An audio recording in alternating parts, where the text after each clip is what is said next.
आणि माझ्या राजीनाम्यानंतर काँग्रेसकडून हकालपट्टीची कारवाई करण्यात आली असं निरुपमांचं म्हणणं आहे। माझ्या राजीनाम्यानंतर काँग्रेसकडून हकालपट्टीची कारवाई करण्यात आली असं संजय निरुपम यांनी म्हटलं आहे।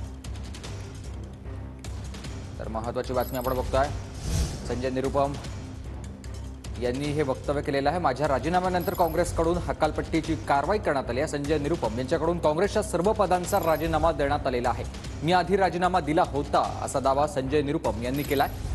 तर काँग्रेसनं प्रतिमा जपण्यासाठी हकालपट्टी केल्याचं सांगितलं। माझ्या राजीनाम्यानंतर काँग्रेसकडून हकालपट्टीची ही कारवाई करण्यात आली असं निरुपम यांनी म्हटलंय। माझे सहकारी अक्षय मणकणी आपल्यासोबत फोन लाईनवरून जोडले गेलेत।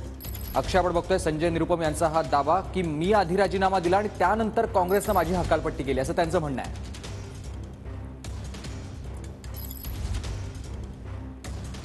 हकालपट्टी करण्यात यावी अशी राज्यातील काँग्रेसच्या नेत्यांनी जी आहे काल बैठकीमध्ये मागणी केलेली होती आणि त्या संदर्भातलं एक फॅक्स जे आहे ते दिल्लीतल्या वरिष्ठ नेत्यांकडे सुद्धा पाठवण्यात आलेलं होतं आणि त्यानंतर रात्री उशिरा दिल्ली काँग्रेस मुख्यालयातून संजय निरुपम यांची 6 वर्षांकरता पक्षातून हकालपट्टी करण्याचा जे पत्रक आहे ते प्रसिद्ध करण्यात आलं। ते जवळपास पत्रक जे आहे ते 11च्या सुमारास पत्रक जे आहे ते प्रसिद्ध करण्यात आलं होतं आणि त्याच्या अगोदरच 10 वाजून 40 मिनिटांनी जो राजीनामा पत्र आहे संजय निरुपम यांनी जे आहे ते मल्लिकार्जुन खरगेंना दिलेला होता असा दावा जो आहे तो स्वतः संजय निरुपम यांनी आपल्या ट्विटमध्ये केलेला आहे। त्यामुळे तुम्ही माझी पक्षातून हकालपट्टी करण्याच्या अगोदरच मी स्वतःहून माझा राजीनामा जो आहे तो तुम्हाला सुपूर्द केलेला होता असा दावा जो आहे तो ट्विटच्या माध्यमातून संजय निरुपम यांनी केलेला आहे। त्यामुळे आज संजय निरुपम पुढची भूमिका काय असणार त्यांची राजकारणातली या सगळ्या